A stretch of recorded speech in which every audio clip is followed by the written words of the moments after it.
નમસ્કાર મિત્રો, વિડીયોમાં તમારું સ્વાગત છે। જી હા મિત્રો, અત્યારે હાલ મોટા અને મહત્વના સમાચાર સામે આવી રહ્યા છે। તો મિત્રો, સમાચારમાં વાત કરીએ તો આણંદમાં ઉત્તરાયણ પહેલા જ એક દુઃખદ ઘટના સામે આવતા લોકોમાં ભારે નિરાશ જોવા મળી રહી છે, જેમાં પતંગ ચગાવતા સમયે વીજ કરંટ લાગતા 10 વર્ષના નાના બાળકનું મોત થયું છે।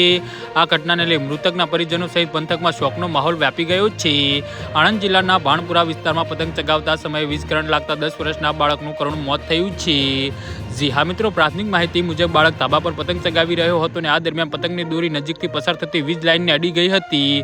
અચાનક ભારે વીજ કરંટ લાગતા બાળક ગંભીર રીતે ઇજાગ્રસ્ત થયો હતો। જોકે પરિવારજનો તાત્કાલિક મદદ માટે દોડી આવ્યા હતા। જોકે કરંટની તીવ્રતાના કારણે બાળકનું સ્થળ પર જ મૃત્યુ થયું હતું।